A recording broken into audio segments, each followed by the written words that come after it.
அஸ்ஸலாமு அலைக்கும் வரஹ்மத்துல்லாஹி வபரகாத்துஹு. அல்ஹம்துலில்லாஹி ரப்பில் ஆலமீன் தாஅஹு பித்தீனி இலா யௌமித்தீன். கண்ணியத்திற்கும் பெருமதிப்பிற்கும் உரிய எல்லாம் வல்ல அல்லாஹுவின் நல்லடியார்களே,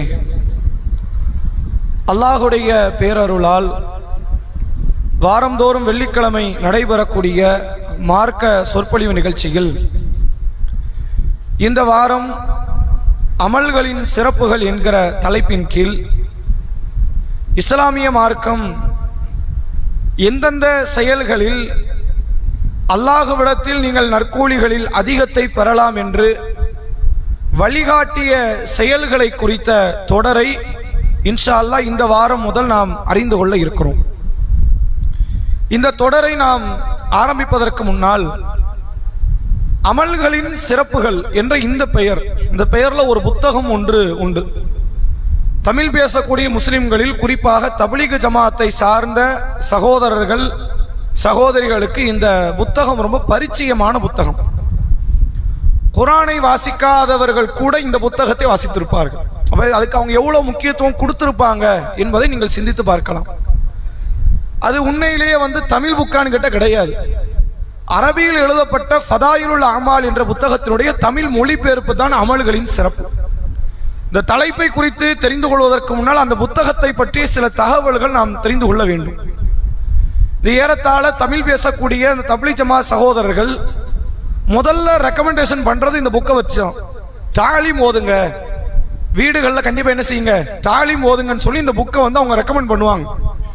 அவங்க குறிப்பா ஒரு 3 புத்தகங்கள், நம்ம 10 வருஷத்துக்கு முன்னாடி உள்ள சொல்றோம், இப்ப 4வது புத்தகமும் ஒன்று கூட வந்திருக்கலாம். ஒரு 3 புத்தகங்கள் அவங்கள்ட்ட எப்போது வளமையாக இருக்கும். ஃபதாயிலுல் அமால் என்று அழைக்கப்படுகிற அமல்களின் சிறப்பு, ஃபதாயிலுல் சதக்கா என்று சொல்லப்படுகிற சதக்காக்களின் சிறப்பு, முன்தகப் ஹதீஸ் என்ற இன்னொரு புத்தகம். இந்த 3 புத்தகங்கள் அவங்க கையில் எப்போதுமே இருக்கும். அதை வாசிப்பதான் அவர்களுக்கு வழக்கம். குர்ஆனுடைய தர்ஜுமாக்களை வாசிப்போம் என்பது அவங்க முக்கியத்துவம் கொடுக்க மாட்டாங்க. அல்லது புகாரி முஸ்லிம் ஹதீஸ் கிரந்தங்கள் எடுத்து படிப்போம், அதுக்கு முக்கியத்துவம் கொடுக்க மாட்டாங்க. இந்த 3 புத்தகங்களை தான் மறுபடியும் இது மீண்டும் பேசப்பட்ட அந்த புத்தகங்கள் படிக்கப்படும். அப்படி என்ன அந்த ஃபதாயிலுல் அமால் என்ற புத்தகத்தில் இருக்கும் என்று கேட்டால், தொழுதா என்ன கூலி, தொழலைன்னா என்ன தண்டனை, நோன்பு வச்சா என்ன கூலி, நோன்பு வைக்கலைன்னா என்ன தண்டனை, இஸ்லாம் சொல்லி தந்த அமல்களை செய்தால் அல்லாஹ்ட்ட என்னென்ன நல்ல காரியங்களை பெறலாம், செய்யலைன்னா என்னென்ன தண்டனைகளை பெறுவோம் என்பதைத்தான் அந்த புத்தகம் நெடுகிலும் முழுக்க இருக்கும். சில வரலாற்று செய்திகளையும் வர உள்ள வைத்திருப்பார்கள். ஆனால் ஏறத்தாழ 190 விதமான கதைகள் மட்டும் இருக்கும். 190 விதம் அதுல என்ன இருக்காது, குர்ஆனோ உண்மையான ஹதீஸோ இருக்காது, கதைகள் மட்டும் இருக்கும். நீங்க அல்லாஹ்வை தொழாதவர்களாக இருந்தால் மௌத்து நேரத்தில் உங்களுக்கு அல்லாஹ் ஒரு 3 நெருக்கடி தருவான், கபர்ல ஒரு 7 நெருக்கடி தருவான், மரணத்தை மன்னரையும் தாண்டிய மறுமை வாழ்க்கையில அல்லாஹ் ஒரு 13 நெருக்கடி தருவான். அதெல்லாம் தொழாதவங்களுக்கு கிடைக்கிற தண்டனை அப்படின்னா எழுதி வச்சிருப்பாங்க. எந்த ஆதாரம் இருக்காது. இது குர்ஆன்ல இருக்கு, இது ஹதீஸ்ல இருக்கு, புகாரில இருக்கு, முஸ்லிம்ல இருக்குன்னு ஆதாரம் இருக்காது. மரண தருவாயில அடியார்கள் யார் தொழுகையாளி இல்லையோ அவங்களுக்கு தாகம் எடுக்கும். கடல் தண்ணியை குடிச்சாலும் தாகம் தீராது. கடல் தண்ணியை குடிச்சா பொதுவாக தாகமே தீராது. அது உப்பு தண்ணியை குடிச்சா எங்க தாகம் தீரும்? தாகம் தீர போறது இல்லை. ஆனா அந்த புத்தகத்தை எழுதி வச்சிருப்பாங்க, அவ்வளவு தாகம் எடுக்கும், அப்படி தாகத்தோடு தான் எல்லாம் உயிரை கைப்பற்றுவான், நீங்க தொழுகையாளிய மாறணும் என்பதை போன்ற பயமுறுத்துகிற பல கருத்துக்களை அந்த புத்தகத்துல பதிவு வச்சிருப்பாங்க. இஸ்லாத்தை பற்றி ஒரு போதிய ஞானம் இல்லாதவர்கள் அந்த புத்தகத்தை எடுத்து படிச்சாங்கன்னு வைங்க, கண்டிப்பாக அந்த மார்க்கத்தினுடைய அமல்கள் மேல ஒரு ஆர்வமும் பயமும் வரும். அதனாலதான் நீங்க பார்க்கலாம், வேற எங்கேயுமே நடைபெறாத புரட்சி எங்கதான் நடக்கும். நீங்க எத்தனையோ பயான்கள் பேசப்பட்டு தொழாதவர்களுக்கு போதிக்கப்பட்டாலும் தொழுகையாளி அவங்க மாறினது கிடையாது, பெரும்பாலும் மாற மாட்டாங்க. ஆனா தப்லீக் ஜமாத்துல ஒரு ஜமாத்து போயிட்டு வந்துட்டு அடுத்தவங்க தொழ ஆரம்பிச்சிருவாங்க. 40 நாள் ஜமாத்து போயிட்டு வருவாங்க, போயிட்டு வந்துட்டு அறவைவெல்லாம் பள்ளிவாசல் பக்கம் மலைக்கு கூட ஒதுங்காதவனாக இருப்பான். ஆனால் தொழுகையாளியாக மாறிடுவோம், முதல் சப்பு பிடிக்கிறவனா மாறிடுவோம். மிஸ்வாக் குச்சி தான் பயன்படுத்தணும் என்ற அளவிற்கு, அந்த சுண்ணாவை கூட பேணணுங்கிற அளவிற்கு, அது சுண்ணா இல்லை, ஒரு பேச்சுக்கு அது சுண்ணான்னு வச்சுக்கிட்டு அந்த சுண்ணாவை கூட இழந்து விடக்கூடாது என்பதை போன்று அந்த நிலை மாறியதற்கு என்ன காரணம் கேட்ட அந்த புத்தகம் அவ்வளவு பயங்கரமான கருத்துக்களை போட்டு அது உண்மையிலே ஒரு கொடூரமான தண்டனை கிடைச்சிரும், நம்ம நல்லவனா மாறியறணும் அப்படிங்கிற அந்த சிந்தனை மீண்டும் பேசப்பட்டு பலருடைய உள்ளங்கள் அங்க மாற்றப்படுவதை பார்க்க முடியுது. அவங்க செய்யற காரியம் நல்ல காரியம், செய்வதற்கு எடுத்த ஆயுதம் கெட்ட ஆயுதம். அது நல்ல ஆயுதம் கிடையாது. பொய்ய சொல்லி இஸ்லாத்துல சேர்க்கலாமா? இஸ்லாத்துக்குள்ள வாங்க, நீங்க வந்து அடுத்த 10 வருஷம் கழியும் போது உங்களுக்கு உங்க சொத்துக்கு பேங்க் பேலன்ஸ் எல்லாம் எகிரிரும் அப்படின்னு சொல்லலாமா? மார்க்கத்துல கூடாது. இஸ்லாத்துக்குள்ள வந்து உண்மையில இந்த இஸ்லாத்தை கடைபிடிச்சா பேங்க் பேலன்ஸ் குறையுமே தவிர கூட போறதுலாம் கிடையாது. உங்களுக்கு எல்லா உலகத்தினுடைய இன்பங்கள் குறையும், கூடாது. ஏன்? அல்லாஹ் குறைகிற விதத்துல தான் இந்த இஸ்லாத்தை கட்டமைச்சிருக்கான். இங்க வந்தா தர்மம் கொடுக்கணும், இங்க வந்தா தொழுவணும், இங்க வந்தா வியாபாரத்தை பெருசா பார்க்க முடியாது அப்படிங்கிற மாதிரி தான் அமைச்சிருக்கிறான். இதை சொல்லிதான் மக்கள் அழைக்கணுமே தவிர இங்க வந்தா என்ன கிடைக்கும்? பணம் கிடைக்கும். இங்க வந்து உங்களுக்கு பிள்ளை இல்லையா, நீங்க இஸ்லாத்துக்கு வாங்க, உங்களுக்கு பிள்ளை கிடைச்சிரும். உங்களுக்கு என்ன கல்யாணம் ஆகலையா, நீங்க இஸ்லாத்துக்கு வாங்க, உங்களுக்கு கல்யாணம் ஆயிரும். இப்படியான பிரச்சாரத்தை ரசூலுல்லாஹ் தன் வாழ்நாளில் ஒரு முறை கூட செய்யல. நீ அங்க இருக்கிறத விட கஷ்டத்தை அதிகமா தான் அனுபவிப்ப. மரணத்துக்கு அப்புறம் உனக்கு சொர்க்கம் கிடைக்கும், அதுக்கு உத்தரவாதம். நரக விடுதலை கிடைக்கும் என்றுதான் நபி அவர்கள் பிரச்சாரம் செய்து மக்களை வென்றெடுத்தார்களே ஒழிய பொய்த்தனமான பிரச்சாரங்களை பேசி ரசூலுல்லாஹ் யாருடைய உள்ளத்தையும் வென்று எடுக்கல. ஆனால் அந்த புத்தகத்துடைய அடித்தளமே என்ன? அமல்களை மக்கள் செய்யணுமா? ஏன் இதுல ஹதீஸ்ல இல்லையே, குர்ஆன்லயே கிடையாது, ஏன் இப்படி சொல்லணும்? இப்படி சொன்னதுனால அவன் தொழுதானே இல்லையான்னு அவங்களுடைய அடுத்த கேள்வி. நான் பொய் தானப்பா சொன்னேன், அப்படியே இருக்கட்டும். நான் குர்ஆன்ல உள்ளது பேசல, ஹதீஸ்ல உள்ளது பேசல, ரசூலுல்லாஹ் சொன்னது பேசல. நான் சொன்ன கருத்தால அவன் தொழுதானே இல்லையா? தொழுதான், அப்ப நான் நல்லதுதானே பண்ணி இருக்கிறேன் என்பதை போன்ற ஒரு பிரச்சார தன்மையை கொண்டு அந்த புத்தகம் செயல்படுகிறது. எல்லா வீடுகளையும் அந்த புக்கு இருக்கும். ஒருவேளை வாய்ப்பு இருந்தால் அந்த புத்தகத்தை நீங்க எடுத்து பாருங்க, அது எந்த அளவிற்கு மடமைத்தனமான கருத்துக்கள் உள்ள இருக்கும். ஒரு பெரியார் மௌத்தா போயிட்டார், வழிபாட்டு மேல ரொம்ப ஆர்வம் அவருக்கு இருந்தது.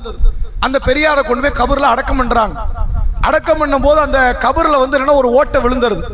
அந்த ஓட்ட வழியா ஒருத்தர் எட்டி பார்க்கிறாரு. அடக்கம் பண்ணப்பட்டிருக்கிற பெரியார் எழுந்து தொழ ஆரம்பித்தார். கபருல நன்மைக்கான கூலி வழங்கப்படுற இடம் தான் கபரு. அங்க யாரும் நன்மை செய்ய அனுமதிக்கப்படுறது இல்லை, யாருக்கும் அதுக்கு வாய்ப்பும் கிடையாது, யாருக்கெல்லாம் கொடுக்க போறதும் இல்லை. ஒரு பெரியார் எஞ்சி தொழுதாரு, பாத்தீங்களா? மௌத்துக்கு அப்புறம் எஞ்சி தொழுகிறார். எவ்வளவு வழிபாட்டு மேல ஆர்வம். சரி, இதையெல்லாம் கூட விட்டுறலாம். ஒரு பெரியார்ட்ட அல்லாஹ் கேட்கிறான், அதான் அந்த பெரியார் சொல்றாரு, சொர்க்கத்துல தொழுகை இல்லையே, அவன் பேசிக்கிட்டு இருக்கிறார். சொர்க்கத்துல தொழுகை இல்லையே, சொர்க்கத்துல தொழுகை கிடையாது, நோன்பு கிடையாது. ஏன்? நம்ம செஞ்ச நன்மைக்கான பிரதிபலன் தான் அங்க போய் நன்மை செய்ய வேண்டியது இல்லை. அவர் சொல்றாரு, எனக்கு சொர்க்கமே வேண்டாங்கிறார். அல்லாஹ்வை தொழ முடியாத இடம்ல ஒரு சொர்க்கமாங்கிறார். அவர் எப்படி பேசுறாரு? ரசூலுல்லாஹ் நான் சொர்க்கம் போக ஆசைப்படுறேன், சொர்க்கத்துல வசிலாங்கிற உயர்ந்த பதவி எனக்கு வேணும்னு ஆசைப்பட்டாங்க. அவர் சொல்றாரு, சொர்க்கத்துல தொழுகை இல்லையா, அப்ப எனக்கு சொர்க்கமே வேண்டான்ட்டார். இந்த கருத்தெல்லாம் அங்க பதிவு வச்சிருக்காங்க அந்த புத்தகத்துல. இப்ப என்ன பேசுறாங்க பாத்தீங்களா? தொழுகை மேல எவ்வளவு ஆர்வம் பாருங்க. சொர்க்கம் கூட வேண்டாங்கிறார், அவருக்கு செத்ததுக்கு அப்புறம் தொழுகை வேணுங்கிறார். அப்படி தொழுகையாளியா இருந்த சமுதாயம் நம்ம தொழுகிறோமா அப்படின்னு பேசி மக்களை தொழுகையின் பக்கம் வென்றெடுக்கிறாங்களாம். அப்ப இது மாதிரியான பொய்மையான கருத்துக்களை சொல்லி அமல்களின் சிறப்பு என்ற புத்தகம் மார்க்கம் அனுமதிக்கல. உண்மையிலேயே இஸ்லாம் அமல்களின் சிறப்பை பற்றி பேசுது. இன்னென்ன செயலை நீங்க செய்யுங்க, அல்லாஹ் கிட்ட உங்களுக்கு என்ன இருக்கு, இப்படியான கூலிகள் கிடைக்கும், நன்மைகள் கிடைக்கும், சொர்க்கம் கிடைக்கும், நரகத்திலிருந்து விடுதலை கிடைக்கும் என்று மார்க்கம் செயல்களை குறித்து ஆர்வமூட்டுகிற பல கருத்துக்கள் இருக்கிறது. அதை நம்ம தேர்வு செஞ்சு நம்ம செஞ்சோம், நீங்க அதுக்கு நேரம் இருக்காது. ரசூலுல்லாஹ் சொன்ன அமல்களை, அல்லாஹ் காட்டி தந்த அமல்களை, இதெல்லாம் சிறப்பான அமல், இதை செய்வோம் அதை செய்வோம் நம்ம செலக்ட் பண்ணி பண்ணா கூட என்ன ஆகும்? நேரம் இருக்காது. நேரம் இல்லாத அளவுக்கு இஸ்லாம் அதிகமான அமல்களை நமக்கு சொல்லி தந்திருக்கிறது. நம்ம அதிகமான சட்ட ரீதியான கருத்துக்கள் பற்றி பேசிக் கொண்டிருக்கிறோம், கேட்டுக்கிட்டு இருக்கிறோம். வேற வேற ஹலால் ஹராமை குறித்து பேசிக் கொண்டிருக்கிறோம், அதை கேட்கிறோம். அமல்களில் குறித்து நமக்கு கொஞ்சம் ஆர்வம் குறைவதன் காரணத்தினால் இந்த கருத்தில் ஒரு தலைப்பு பேசப்படுவது சரியாக இருக்கும் என்ற அடிப்படையில் நாம இந்த தலைப்பு தேர்வு செஞ்சிருக்கிறோம். ஏறத்தாழ இன்ஷா அல்லாஹ் 4 வாரங்கள் இந்த தலைப்பு தொடரும் என்பதை முதல் ஆரம்ப தகவலாக சொல்லி இந்த ஒவ்வொரு செய்திகளுக்கு நம்ம செல்வோம். திருமறை குர்ஆனில் சூரா நஹல் என்கிற 16வது அத்தியாயம் 32வது வசனம், நல்ல அடியாறுகளுக்கு வானவர்கள் உயிர் கைப்பற்றும் போது நடக்கிற நிகழ்வு என்ன அப்படின்னு அல்லாஹ் சொல்லி தரான். அல்லாஹ் பேசுறான் பாருங்க, அல்லதீன தத்தவஃபாஹுமுல் மலாயிகா தொய்யிபீன், தூய்மையாக வாழ்ந்தவர்களுக்கு வானவர்கள் உயிரை வஃபாத் ஆக்கும் போது, உயிரை கைப்பற்றும் போது வந்தவர்கள் சொல்வார்களாம், யகூலூன சலாமுன் அலைக்கும், உங்களுக்கு அல்லாஹ்வுடைய அந்த நிம்மதி ஏற்படட்டும். நம்ம சலாம் சொல்றோம்ல, சலாம் சொல்ற வாசகத்துல வந்து அஸ்ஸலாமு அலைக்கும் சொல்லலாம், சலாமுன் அலைக்கும் அலிஃப் லாம் இல்லாமனு சொல்லலாம், தப்பு கிடையாது. அப்ப வானவர்கள் வந்து என்ன சொல்றாங்க? அஸ்ஸலாமு சொல்லல, சலாமுன் அலைக்கும், அந்த அலிஃப் லாம் இல்லாத வார்த்தையை சொல்றாங்க. உங்கள் மீது சலாம் உண்டாகட்டும், உதுகுலுல் ஜன்னா பிமா குன்தும் தஅமலூன், நீங்கள் அமல் செய்து கொண்டு இருந்த காரணத்தினால் சொர்க்கத்தில் நுழையுங்கள். என்ன வார்த்தை? நீங்க அமல் பண்ணீங்க, நிறைய அமல், அது என்ன நாள் இருந்திருக்கலாம், ஏதோ அமல்களை நீங்கள் செய்தீர்கள், நல்ல அமல்களை செய்த காரணத்தால் நீங்க எங்க போங்க, சொர்க்கத்திற்குள் நுழையுங்கள் என்று வானவர்கள் அந்த அடியாறுகளுக்கு நற்செய்தியை சொல்லிதான் அடியாறுகளுடைய உயிர்கள் கைப்பற்றப்படும் என்று திருமறை குர்ஆனில் 16வது அத்தியாயத்தின் 32வது வசனத்திலே அல்லாஹ் பேசுகிறான். இப்ப நமக்கு என்ன கேள்வி வரும்னா, அமல் செஞ்சுட்டா சொர்க்கமா? இப்ப நம்ம நிறைய அமல்களை போட்டு செய்யறோம், செஞ்சுட்டா சொர்க்கம் கிடைக்குமா? ஏன்னா இந்த கருத்து இங்க பேசப்படணும் அவசியமாக. அமல் செஞ்சுட்டா சொர்க்கம் கிடைக்குங்கிற அந்த சிந்தனை இஸ்லாம் உடைக்குது. அது தப்பு. ஏன் தப்புன்னா, ரசூலுல்லாஹ் சொல்றாங்க, சஹீஹ் புகாரி 5986வது நபிமொழி. நபி அவர்கள் சொன்னார்கள், லா யுத்கிலு அஹதல் ஜன்னா அமலுஹு. மக்களே, உங்களில் யாருடைய அமலும் சொர்க்கத்தின் பக்கம் கொண்டு வந்து சேர்க்காது. நான் 50 வருஷம் தொழுது இருக்கிறேன், 50 ஹஜ் பண்ணியிருக்கிறேன், 50 ஆண்டு காலமாக ரமலான் காலம் நோன்பு வச்சிருக்கிறேன், எவ்வளோ நன்மை மற்றவங்க எல்லாம் செஞ்சிருப்பாங்க, நான் செஞ்சிருக்கிறேன், யாரெல்லாம் எனக்கு நீ சொர்க்கத்தை தான் அல்லாஹ் கிட்ட கேட்கிற அருகதை தகுதி யாருக்கும் கிடையாது. சரி, நம்மளை விட்டுருங்க, நம்ம 50 வருஷம். நூஹ் நபி 950 வருஷம் வாழ்ந்தாங்களா இல்லையா? 950 ஆண்டு காலம் இறை பணியில் இருந்தவர். அப்ப அவர் வழிபாட்டில் தான் குறை வச்சிருப்பாங்களா? குறை இருந்திருக்காது. 950 ஆண்டு காலம் வழிபட்ட நூஹ் நபியை என்ன செய்ய முடியாது? யா அல்லாஹ், நான் எவ்வளவு நன்மை செஞ்சிருக்கேன்னு தெரியுமா, இந்த நன்மையெல்லாம் பார்த்துக்க, எனக்கு சொர்க்கத்தை தா அப்படின்னு கேட்க முடியாது. உங்கள் அமல்களை கொண்டு உங்களுக்கு சொர்க்கம் இல்லை அப்படின்னு ரசூலுல்லாஹ் சொல்றாங்க. சொன்ன உடனே சஹாபாக்கள் கேட்கிறாங்க, வலா அன்த யா ரசூலல்லாஹ், அல்லாஹ்வுடைய தூதரே, எங்க அமல்கள்லாம் கம்மி, நம்ம ஒரு நாள் செய்வோம், ஒரு நாள் செய்ய மாட்டோம், ஒரு நாள் ஆர்வமா இருப்போம், ஒரு நாள் அசம்பந்தமா இருப்போம், எங்க அமல்களை விட்டுருங்க, உங்க அமலுக்கு அல்லாஹ் சொர்க்கத்தை தரமாட்டானா அப்படின்னு கேட்கிறாங்க. ஏன்னா உங்க அமல் எப்படி இருக்கும்? ஒரு நாள் கூடும், ஒரு நாள் குறைன்னு இருக்காது, என்னைக்குமே ஸ்டாண்டர்டா இருக்கும், ஒரே மாதிரி இருக்கும், அதிகமாகிக்கிட்டு இருக்குமே தவிர அது குறையாது.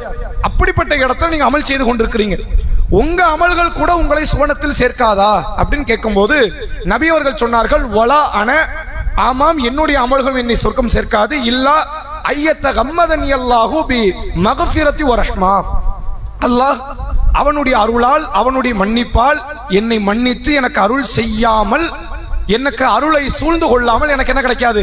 சொர்க்கம் கிடைக்காது. இந்த செய்தி எதை உணர்த்துதுன்னா, அமல் நான் செஞ்சுட்டு எனக்கு சொர்க்கத்தை தான் கேட்கறதுக்கு யாருக்கு அருகதை இல்லைங்கிறாங்க. அதான் அதனுடைய அர்த்தம். அதுக்கு என்ன முறையில் அதை புரிந்து கொள்ள வேண்டும் என்றால், நீங்க 1000 வருஷம் வாழ்ந்து 1000 வருஷம் நீங்க தொழுங்களேன், எல்லாம் நான் 1000 வருஷம் தொழுது இருக்கிறேன், எனக்கு நீ சொர்க்கத்தை தான் கேட்டா அல்லாஹ் என்ன பதில் கொடுப்பான்? ஒரு பேச்சுக்கு, நான் கொடுத்த கண்ணுக்கு நீ தொழுதுட்ட, இன்னும் மூக்கு, வாயு, பல்லு, தொண்டைன்னு இருக்குது கணக்கு போட்டா. ஏன்னா அல்லாஹ்வுடைய அருளை என்ன முடியுமா?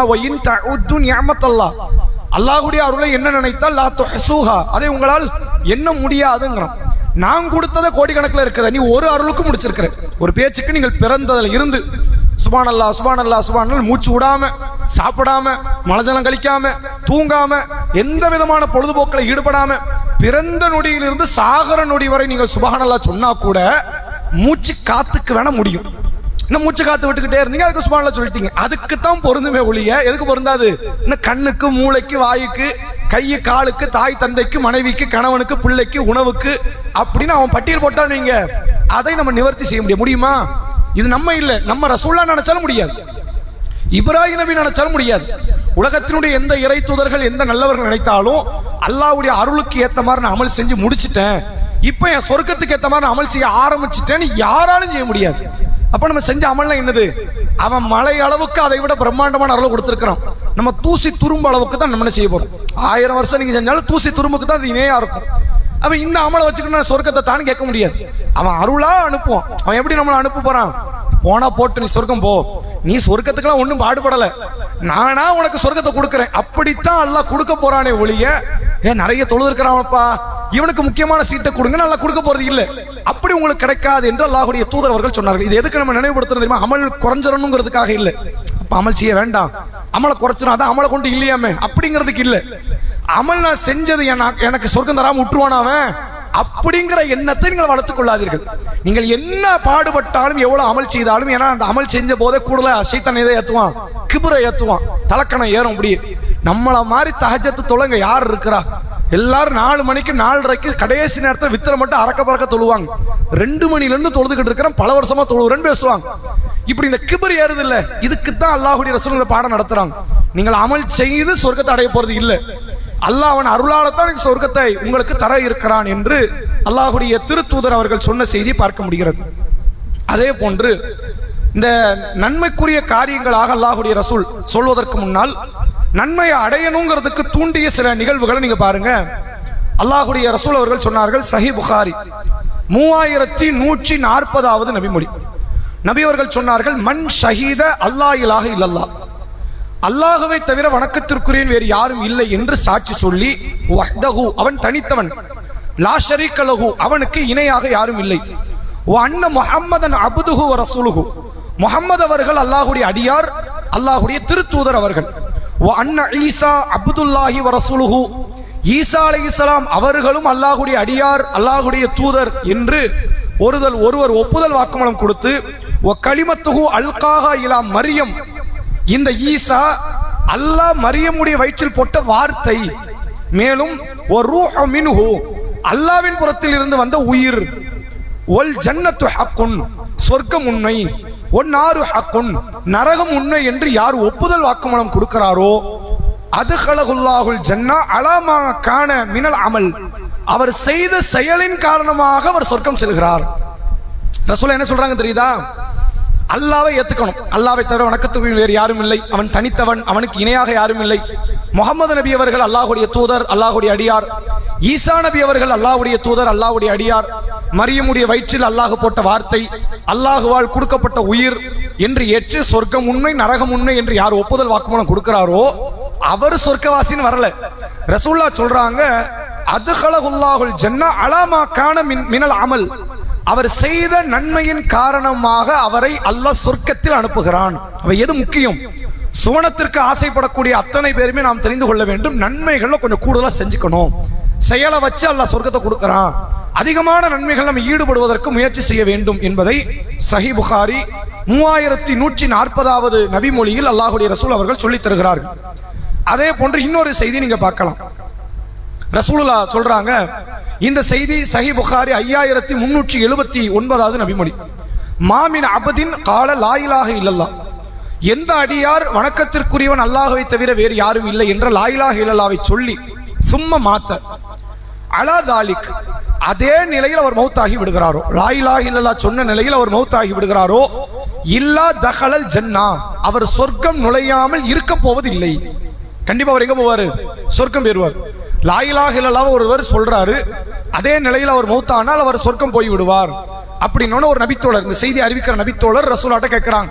என்ன கேட்கிறாங்க? ஒயின் ஜனா ஒயின் சரக்க, அவர் விபச்சாரம் செய்தாலும் திருடினாலுமா? ரசூலுல்லாஹ் சொல்றாங்க, ஆமா. ஒயின் ஜனா ஒயின் சரக்க, ஆமா, விபச்சாரமே பண்ணாலும் சரி, திருட்டு குற்றத்தையே செய்தாலும் சரி, அவர் சொர்க்கம் சென்று விடுவார் என்று அல்லாஹ்வுடைய திருத்தூதர் அவர்கள் சொல்கிறார்கள். அப்ப அதே நிலையில மௌத்தாவர்னா என்ன அர்த்தம்? அவர்கிட்ட மார்க்கம் சார்ந்த காரியங்கள் இருக்கிற நிலையில் மௌத்தாகிவிட்டால் அவர் சொர்க்கம் சென்று விடுவார் என்பதை ரசூலுல்லாஹ் இந்த செய்தியில சொல்லக்கூடியதை பார்க்க முடியுது. அதே மாதிரி ரசூல் ஸல்லல்லாஹு அலைஹி வஸல்லம் அவர்கள் அபூ ஹுரைரா ரலியல்லாஹு அன்ஹு அவர்கள்ட்ட ஒரு செய்தியை சொல்றாங்க. என்ன சொல்றாங்க அப்படின்னா, லா இலாஹ இல்லல்லாஹ் என்பதை உளமாற ஒருவர் சொன்னால் அவருக்கு சொர்க்கம் கிடைக்கும்ங்கறாங்க. இது ரசூல் என்ன பண்ணாங்க தெரியுமா? தாங்க செருப்பை கழட்டுறாங்க. ரசூலுல்லாஹ் இந்த செய்தி சொல்லிட்டாங்க, லா இலாஹ இல்லல்லாஹ்வை யார் உளமாற சொல்கிறாரோ அவருக்கு சொர்க்கம் கிடைக்கும் அப்படின்னு சொல்லிட்டு தான் செருப்பை கழட்டுறாங்க. கழட்டி செருப்பை கையில கொடுக்குறாங்க. அபூ ஹுரைரா ரலியல்லாஹு அன்ஹு கையில வச்சுக்கோங்க, இந்த செருப்போட வெளியே போங்க. எதோட வெளியே போங்க? என் செருப்போட வெளியே போங்க. யாரை பார்த்தாலும் சொல்லுங்க, லா இலாஹ இல்லல்லாஹ்வை ஏற்றுக்கொண்டவருக்கு சொர்க்கம்னு சொல்லுங்க. அவங்க என்ன கேட்பாங்க? இது நபி சொன்னாங்களான்னு அடுத்த கேள்வி வரும். ஆமா, நான் நபி சபையில இருந்தா வந்தா அதுக்கு ஆதாரம் இந்த செருப்பு இதை காட்டுங்கன்றாங்க ரசூலுல்லாஹ். சஹீஹ் முஸ்லிமினுடைய 46வது நபிமொழி.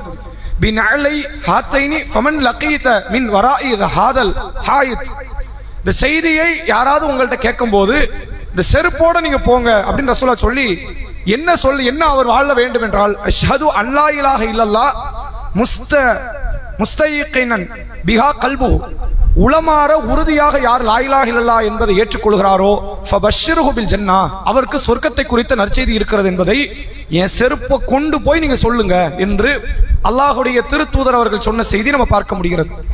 இவ்வளவு செய்தி, இத்தனை பல செய்திகள் நமக்கு எதை காட்டுது? அவருடைய வாழ்க்கையில் கலிமாவோடு சேர்ந்த இறைவனோடு தொடர்பு படுத்தப்படுகிற செயல்கள் அவர் வாழ்க்கையில் இருக்கணும். இன்னும் நிறைய செய்தி இருக்கு, நம்ம அதை பட்டியல் போடலாம். ஆனால் இது பீடிகைக்கு போதுமானதா இருக்கும், இந்த ஆரம்ப உரைக்கு இது போதுமானதா இருக்கும்.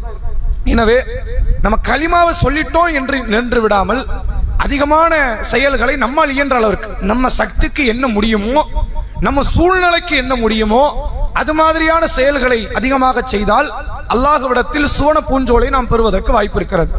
அப்படி இஸ்லாம் நமக்கு காட்டி தந்த அமல்கள் மீது ஆர்வம் ஊட்டிய சில குர்ஆன் வசனத்தை நான் உங்களுக்கு நினைவுபடுத்துறேன். சூரா கஹஃப் என்ற 18வது அத்தியாயம் 107 108வது வசனம். நபி அவர்கள் சொன்னார்கள், அதாவது அல்லாஹ் குர்ஆனிலே சொல்கிறான், இன்னல்லதீன ஆமனு வ அமிலுஸ் சாலிஹாத், யார் ஈமான் கொண்டு நல்ல அமல்களை செய்கிறாரோ கானத் லஹும் ஜன்னா, அவருக்கு சொர்க்கங்கள் இருக்கிறது. சொர்க்கம் இருக்குன்னு சொல்லல, அவருக்கு என்ன இருக்கு? சொர்க்கங்கள் இருக்கிறது. அல் ஃபிர்தௌஸ், ஃபிர்தௌஸ் என்கிற சொர்க்கம் அவருக்கு இருக்கிறது. நுசூலன் ஹாலிதன் ஃபீஹா, ஹாலிதீன ஃபீஹா, அவருக்கான விருந்தாக அல்லாஹ் ஜன்னத்துல் ஃபிர்தௌஸை தர இருக்கிறான். அவர் நிரந்தரமாக அந்த சொர்க்கத்தில் இருக்கிறார்.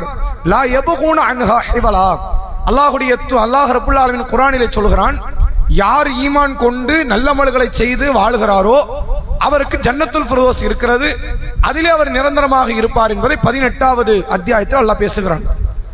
அதே போன்று 2வது அத்தியாயம் 82வது வசனத்தில் அல்லாஹ் சொல்றான், வல்லதீன ஆமனு வ அமிலுஸ் சாலிஹாத், யார் ஈமான் கொண்டு நல்ல அமல்களை செய்கிறாரோ உலாயிக அஸ்ஹாபுல் ஜன்னா ஹும் ஃபீஹா காலிதூன், அவர் சொர்க்கவாசி, சொர்க்கத்தில் அவர் என்றென்றும் நிரந்தரமாக இருப்பார் அப்படின்னு அல்லாஹ் பேசுறான். 41வது அத்தியாயம் அந்த ஈமானோட தொடர்பு படுத்தி இஸ்லாம் சொல்லுது பாருங்க.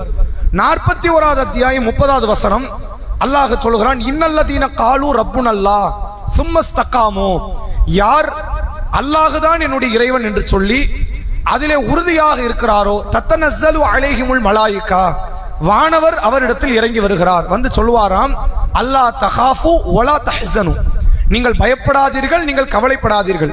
வ அப்ஷிரு பில் ஜன்னத்தில்லத்தி குன்தும் துஅதுன், உங்களுக்கு வாக்களிக்கப்பட்ட சொர்க்கத்தை குறித்து நீங்கள் நற்செய்தி பெற்றுக் கொள்ளுங்கள் என்று யார் சொல்லுவா? வானவர்கள் சொல்லுவார்கள். இத்தனை வசனங்கள் எது சொல்றான்? நன்மையோட சேர்த்து ஈமானை இணைக்கிறான். எனவே ஈமானிய சார்ந்த செயல்கள் நம்மகிட்ட இருப்பதே அது நன்மைகள்ல மிக மேன்மைக்குரிய நன்மை. அல்லாஹ் ஃபிர்தௌஸ் கிடைக்குங்கிறான், சொர்க்கத்தில் நிரந்தரமா இருப்பீங்கிறான், வானவர்கள் வந்து நற்செய்தி சொல்வார்கள் என்று அல்லாஹ் பேசுகிறான். அதே போன்று இன்னொரு இடத்துல அல்லாஹ் சொல்றான், இன்னல்லதீன காலு ரப்புனல்லாஹ் சும்மஸ்தகாமு, அல்லாஹ் தான் என்னுடைய இறைவன் என்று சொல்லி யார் அதிலே உறுதியாக இருக்கிறாரோ ஃபலா கௌஃபுன் அலைஹிம் வலா ஹும் யஹ்ஸனூன், பயமற்ற கவலையற்ற வாழ்க்கையில் அவர்கள் இருப்பார்கள் அப்படின்னு அல்லாஹ் சொல்றான். அப்ப பயமற்ற கவலையற்ற வாழ்க்கை வர வேண்டும் என்றால் நம்ம என்ன செய்யணும்? அல்லாஹ் மீது ஈமான் என்று சொல்லி தரப்பட்ட செயல்கள் மீது அதிகமான ஈமானிய உணர்வோடு வாழ வேண்டும் என்பதை நம்ம புரிந்து கொள்ள முடியுது.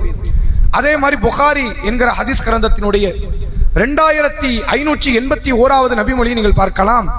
மன் ஆமன பில்லா, யார் அல்லாஹ்வை ஈமான் கொண்டு, ஒபி ரசூலிஹி, அவன் தூதரை ஈமான் கொண்டு, வ அகாம ஸலா, தொழுகை நிலைநாட்டி, வ சாம ரமதான், ரமலான் மாதம் நோன்பு வைத்து, கான ஹக்கன் அலல்லாஹி ஐ யுதுகிலஹுல் ஜன்னா, அவருக்கு அல்லாஹ் சொர்க்கத்தை தருவதை தன் மீதே அல்லாஹ் கடமையாக்கி கொண்டான் என்று நபியவர்கள் சொல்கிறார்கள். நீங்க அல்லாஹ்வை ஈமான் கொள்ளணும், ரசூலை ஈமான் கொள்ளணும், தொழுகை நிலைநாட்டணும், ரமலான் காலம் நோன்பு வைக்கணும், 4 காரியத்தை நீங்க செஞ்சுட்டா அல்லாஹ் என்ன செய்யறான்? கான ஹக்கன் அலல்லாஹி ஐ யுதுகிலஹு ஜன்னா, அவருக்கு சொர்க்கம் கொடுப்பதற்கு அல்லாஹ் தன் மீது கடமையாக்கி கொண்டான். கண்டிப்பா நீ எங்க போயிருவேன்?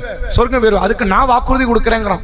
அது ஏன் பொறுப்பு, ஏன் கடமை என்று அல்லாஹ் சொல்கிறான். சொல்லிட்டு ரசூலுல்லாஹ் சொல்றாங்க தொடர்ச்சியா, ஜாஹத ஃபி சபீலில்லாஹ் அவ் ஜலஸ ஃபி அர்திஹில்லதி உதித ஃபீஹா, அவர் ஜிஹாது செய்யாமல் இருந்தாலும் சரி, ஜிஹாது செய்தாலும் சரி, தன் சொந்த ஊரில் சொந்த இடத்திலேயே அவர் சும்மா உட்கார்ந்தாலும் சரி, அவருக்கு என்ன கிடைக்கும்? சொர்க்கம் கண்டிப்பா கிடைக்கும். ஜிஹாது செய்யணுங்கிற கட்டாயம் கூட இல்லை என்பதை போன்ற வார்த்தை அல்லாஹுடைய ரசூல் அவர்கள் இந்த செய்தியின் வாயிலாக நமக்கு சொல்லித் தராங்க. ஈமானிய சார்ந்த எல்லா செயலுமே நமக்கு நன்மை. நம்ம எதுல கவனம் செலுத்துறது கிடையாது தெரியுமா? முதல் செஃப்ல காட்டக்கூடிய அந்த கவனம், குர்ஆன் ஓதக்கூடியதில் காட்டக்கூடிய கவனம், திக்ருகள் துவாக்கள்ல காட்டக்கூடிய கவனம், ஈமானிய உணர்வுக்கு நம்ம காட்டுறது இல்லை. அல்லாஹ்வை நம்புற விஷயம், ரசூலுல்லாஹ்வை நம்புற விஷயம், இதை அதிகமாக தேடி படிப்பது, இது சார்ந்த கல்விகளை பெற்றுக் கொள்வது, ஈமானிய உணர்வை வளர்த்துக் கொள்வது, இது நன்மை. இது உங்களை ஜன்னத்து ஃபிர்தௌஸ் கொண்டு போய் சேர்க்கிற அளவுக்கு நன்மை. பயமற்ற கவலையற்ற வாழ்க்கை வாழ வைக்கிற அளவுக்கு நன்மை, சொர்க்கத்தில் உங்களை நிரந்தரமாக சேர்க்க வைக்கக்கூடிய அளவுக்கு நன்மை என்று மார்க்கம் சொல்லித்தரக்கூடிய செய்தியை பார்க்க முடிகிறது. அதே மாதிரி இன்னொரு செய்தியை கூட நீங்க பார்க்கலாம். இது நம்ம பிரபலமா கேள்விப்பட்டது. சஹீஹ் புகாரினுடைய 2531வது நபிமொழி, இன்னல் இல்லாஹி திஸ்அத வ திஸ்ஈன இஸ்மன், அல்லாஹ்வுக்கு மொத்தம் 99 திருப்பெயர்கள் இருக்கிறது. மன் அஹ்சாஹா தஹலல் ஜன்னா, யார் அதை மனனம் செய்து கொண்டாரோ அவர் சொர்க்கம் அடைந்து விட்டார். அல்லாஹ்வுடைய பேருங்கிறது ஈமான் சார்ந்த விஷயம். இதுல ஏதாவது பாங்க சொல்றது இருக்குதா? தொழுங்க நோன்பு வைங்கன்னு ஏதாவது இருக்குதா? திக்ர் பண்ணுங்க குர்ஆன் ஓதுங்கன்னு ஏதாவது இருக்குதா? ஒண்ணுமே இல்லை. அப்ப அல்லாஹ்வுடைய திருப்பெயரை யார் உளமாற ஏற்று அதை மனனம் செய்கிறாரோ, தன்னிடத்தில் பாதுகாப்பாக வைத்திருக்கிறாரோ, உள்ளத்தில் தாங்கி நிற்கிறாரோ அவர் சொர்க்கம் செல்வார். அப்ப இஸ்லாம் காட்டி தருகிற ஆக முக்கியமான மேன்மை பொருந்திய ஒரு காரியம் என்றால் ஈமான் தொடர்பான காரியங்கள். அதுக்கு நிகர் எதுவுமே கிடையாது. ஒருத்தர் ஈமான்ல தெளிவு இல்லை, அல்லாஹ்வை எப்படி நம்பணும்னு தெரியல, ரசூலை எப்படி நம்பணும்னு தெரியல, அவர் காலகாலமா தொழுகிறார், அவருக்கு ஏதாவது பயன் இருக்குதா? ஒரு பயனும் கிடையாது. ஒருவர் ஈமான்ல கரெக்டா இருக்கிறார், அல்லாஹ்வை இப்படித்தான் நம்ம புரிஞ்சுக்கணும், ரசூலுல்லாஹ்னா அவங்க அடியார் தான், அல்லாஹ்வுடைய அடியார், அல்லாஹ்வுடைய திருத்தூதர், நமக்கான பிரதிநிதி, அவ்வளவுதான், மலக்குமார்களை இப்படித்தான் புரியணும், மறுமையை இப்படித்தான் புரியணும்னு ஈமான் சார்ந்ததுல ஒருவர் தெளிவாக இருந்து அமல்ல கொஞ்சம் கோட்டை விட்டுட்டார், நீங்க எங்க போயிருவார் கண்டிப்பா இன்ஷா அல்லாஹ். அமல்களுக்காக வேண்டி அவர் பிடிக்கப்பட்டாலும் விசாரிக்கப்பட்டாலும் மன்னிக்கப்பட வாய்ப்பு இருக்கிறது, அவர் சொர்க்கத்தை அடைவார். எனவே இந்த அமல்களில் முக்கியமாக நாம் கவனிக்க வேண்டியது ஈமான் தொடர்பான காரியங்களில் அதிகமான கவனத்தை நாம் எடுக்க வேண்டும் என்பதை நம்ம புரிந்து கொள்ள முடிகிறது. இந்த ஈமானுக்கு அடுத்த செயல் என்று நாம கவனிக்க வேண்டிய ஒரு காரியம் என்றால் திருமறை குர்ஆன். குர்ஆனை பொறுத்தவரை ரமலான்ல அருளப்பட்டது, ரமலான் மாசத்துக்கான சிறப்பே குர்ஆன் தான். குர்ஆன் வந்ததனால தான் அந்த மாசம் இவ்வளவு பெரிய ரம்மியம் பெற்றது, பாக்கியம் பெற்றது அப்படின்லாம் நம்ம பேசி கொண்டிருக்கிறோம். குர்ஆன்ல அல்லாஹ் சொல்றான், லைலத்துல் கத்ர்ன்ற வார்த்தையை சொல்றான். அதே மாதிரி முபாரக்கன், அதாவது லைலத்துல் முபாரக் என்று அல்லாஹ் சொல்றான். லைலத்துல் கத்ருக்கு ரெண்டு பேர் இருக்கு, லைலத்துல் கத்ர், லைலத்துல் முபாரக்கா. மகத்துவமான இரவு, பாக்கியம் பெற்ற இரவு, ஒரே இரவு தான். இந்த லைலத்துல் முபாரக்காக்கு வேற ஒரு வழக்கம் கொடுப்பாங்க சுன்னத் ஜமாத் மௌலவிமார்கள். லைலத்துல் முபாரக்னா என்னது? பராத் இரவு தான் அது அப்படிம்பாங்க. அது ரெண்டுமே குர்ஆன் வசனம் அருளப்பட்ட இரவை பற்றி பேசுது. ரெண்டுமே லைலத்துல் கத்ர் தான் அது. அப்ப அந்த ரெண்டு விதமான வார்த்தைகளை சொல்லி அந்த இரவை அல்லாஹ் ஏன் மேன்மைப்படுத்துகிறான் என்றால், குர்ஆன் இறங்கின நாள், இறங்கின இரவுக்கு சிறப்பு, இறங்கிய மாதத்துக்கு சிறப்பு, இறங்கிய உம்மத்துக்கு சிறப்பு, இறங்கிய தூதருக்கு சிறப்பு. ஒரு குர்ஆன் தான் எங்கெல்லாம் அருளப்படுகிறதோ, எந்தெந்த சூழ்நிலையில் அருளப்படுதோ அதுக்கெல்லாம் சிறப்பு தருது. அப்ப குர்ஆன் உண்மையில் எவ்வளவு மேன்மை பொருந்திய வேதம். நம்ம அதிகமாக கவனிக்க தவறிய நன்மைக்குரிய களஞ்சியத்துல கோட்டை விட்ட ஒரு இடம் இதுதான் குர்ஆன். ரமலானுடைய காலம் கூட வரும், எப்படியாவது இந்த மாசத்துல என்ன பண்ணிடலாம், 10 குர்ஆன் முடிக்கணும் சில பேர் பிளான் போடுவாங்க. 3 நாளைக்கு ஒரு குர்ஆன் முடிப்போம், 30 நாளைக்கு 10 குர்ஆன், ஒரு வாரம் தாண்டும். சரி என்ன செய்யறோம், நம்ம என்ன 10 நாளைக்கு ஒரு குர்ஆன் முடிப்போம், 30 நாளைக்கு 3 குர்ஆன் முடிச்சிடும் பிளான் போடுவாங்க. 15 நாள் போகும், 2 குர்ஆன் முடிப்போம் பாங்க. 30வது நாள் வரும், ஒரு குர்ஆனே முடிச்சிருவோம், கடைசியில் ஒரு ஜுஸுவையாவது முடிப்போங்கிற அளவுக்கு இருந்து குர்ஆனை படிக்காமல் போய்விடுவோம். இந்த குர்ஆனுக்கான சிறப்பை இஸ்லாமிய மார்க்கம் அப்படி பட்டியலிடுது. உண்மையில் இதனுடைய சிறப்புகளை நாம் அறிந்து கொள்வோமே ஆனால் குர்ஆனோடு ஒரு அதிகப்படியான தொடர்பை நாம் ஏற்படுத்திக் கொள்வோம். ரசூல் ஸல்லல்லாஹு அலைஹி வஸல்லம் அவர்களுடைய தோழர்களை நீங்கள் பார்த்து கொண்டால், குர்ஆனை மனனமிட்ட தோழர்களை பல்லாயிரக்கணக்கான பேர் இருந்தாங்க, மனனமிட்டவர்கள். இப்போ இன்னைக்கு ஹாஃபில்கள் எடுத்துக்கொண்டால் நம்ம கட்டாயப்படுத்தி நம்முடைய பிள்ளைகளுக்கு திணிக்கும் போது மட்டும்தான் ஹாஃபில்களாக அவர்கள் வருகிறார்களே தவிர நாம ஆர்வப்பட்டு படிப்பதும் கிடையாது, அவர்கள் வளர்ந்து அதை படித்த கல்வியை மெருகூட்டியதும் கிடையாது. இந்த குர்ஆனை பொறுத்தவரை நபி அவர்கள் சொன்ன முக்கியமான ஒரு போதனை, இக்ரவுல் குர்ஆன், மக்களே நீங்கள் குர்ஆனை ஓதி வாருங்கள். குர்ஆன் என்ன பண்ணுங்க, ஓதி வாருங்கள். ஃபஇன்னஹு யஅதி யௌமல் கியாமத்தி ஷஃபியன் லி அஸ்ஹாபிஹி, அதை ஓதியவருக்கு மறுமையில் அது பரிந்து பேசும். பரிந்துரை என்பது சாதாரண விஷயம் கிடையாது. மறுமை நாளில் அல்லாஹ் தடுத்த முக்கியமான ஒரு காரியமே பரிந்துரை தடுத்துட்டேங்கிறான். பரிந்துரை யாருக்கு பண்ண முடியாது இல்லை, அவன் அனுமதி அளித்தாலே அன்று யாருக்கு பரிந்துரை பேச முடியும்னு அல்லாஹ் கேட்கிறான். யார் பேசுவா? உனக்காக உங்க உம்மா பேசுமா, உங்க வாப்பா பேசுவாரா, உன் மனைவி உன் கணவர் பேசுவாங்களா, உன் பிள்ளைகள் யாரும் பேச போறது இல்லை. உனக்கான செயல் தான் உனக்கு பரிந்து பேசுமே தவிர இன்னொருவர் பரிந்து பேச மாட்டார்கள். அல்லாஹ் சொல்றான், யௌம யஃபிருல் மர்உ மின் அஹீஹி, மறுமை நாளில் ஒருவன் தன் தாய் தந்தையை விட்டும், தன் சகோதரனை விட்டும், உம்மிஹி வ அபீஹி, தன் தாய் தந்தையை விட்டும், ஸாஹிபத்திஹி வ பனீஹி, தன் மனைவி பிள்ளைகளை எல்லாம் விட்டு ஓடுவான். ஓடுற இடத்துல இருக்கிற யாரும் என்ன செய்ய மாட்டாங்க, பரிந்து பேச மாட்டாங்க. அல்லாஹ்வுடைய ரசூல் அவங்க சொல்றாங்க, அல்லாஹ்விடத்தில் நாளை மறுமையில் ஒரு அடியானுக்காக ஒன்று பரிந்து பேசும்னா குர்ஆன் பேசும். குர்ஆனை படிச்சுக்கிட்டே இருங்க. இந்த படிக்கிறது தான் பரிந்து பேசுறதுக்கான அடிப்படை. நீங்கள் ஓதிக்கொண்டே இருக்கிறீர்கள் வாழ்நாள் முழுவதும், குர்ஆனோடு ஒரு தொடர்பு. அதுல ஒரு பக்கம் கூட ஓதாமல் ஒரு நாளும் கழியாது, தினமும் ஓதணும். ஒரு தெரிஞ்ச சூறாக்கள் ஓதுவோம், இன்னைக்கு குர்ஆன் இல்லைன்னா மனப்பாடம் பண்ணதையாவது ஓதிக்குவோம் என்று குர்ஆனுடைய ஆயத்துகளை வசனங்களை நீங்கள் ஓதிக்கொண்டே இருப்பீர்களே ஆனால் மறுமை நாளில் ஒருவேளை நீங்கள் நரகம் செல்கிற நிலை வந்தால், வரலாம்ல, வராதுங்கிறதுக்கு உத்தரவாதம் இல்லையே. சொர்க்கம் போகும்போது குர்ஆனின் பரிந்துரை தேவையில்லை, நமக்கு தான் சொர்க்கம் கன்ஃபார்ம் ஆயிடுச்சு. இனிமேல் வந்து அதை என்ன பரிந்துரை செய்ய போதுன்னு வரும். நரகம் போற நிலைமை வந்துட்டா, ஒருவேளை அப்படி ஒரு நிலை தென்படுமே ஆனால் மறுமையில் இந்த குர்ஆன் நரகத்திற்கும் நமக்குமான தடையாக திரையாக வந்து நிற்கும். யா அல்லாஹ், இந்த அடியாரை நீ என்ன செய்யாத, நரகத்துக்கு அனுப்பாத. நீ அனுப்பிய வேதத்தோடு உயிரோட்டமா இருந்தவர் இவர். நீ அனுப்பிய வேதம் மற்றவங்களாம் கண்டுக்கலையே, தூக்கி மூலையில தானே வச்சாங்க. வருஷத்துக்கு ஒருக்க எடுப்போம், இறப்புக்கு எடுப்போம், யாராவது மௌத்தா போயிட்டா எடுப்போம் எடுத்தாங்க. அதை சாஸ்திரமாக பார்த்தார்களே தவிர யாருமே அதை வாழ்க்கையாக பார்க்கல. இவன் பார்த்தானா இல்லையா? இவனுக்கு சொர்க்கத்தை கூடிய இறைவான் எது பேசுவோம்?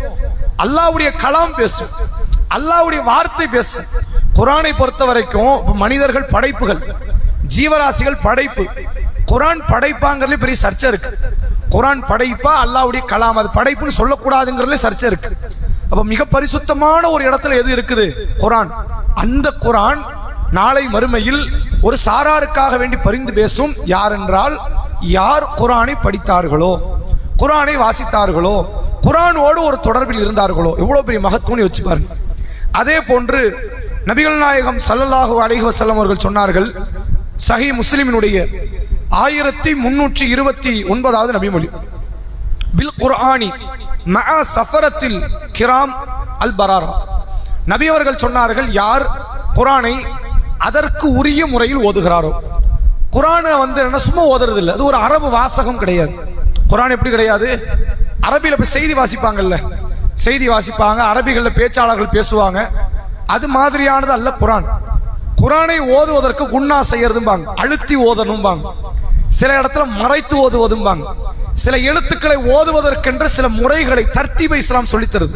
அல்லாஹ் குர்ஆனில் சொல்கிறான், வர்ரத்திலில் குர்ஆன தர்த்தீலா, குர்ஆனை திருத்தமாக நபியே நீங்கள் ஓதுங்கள். சாதாரணமாக ஓதப்படுகிற அரபி வாசகம் என்று அல்லாஹ் குர்ஆனை அறிமுகப்படுத்தல.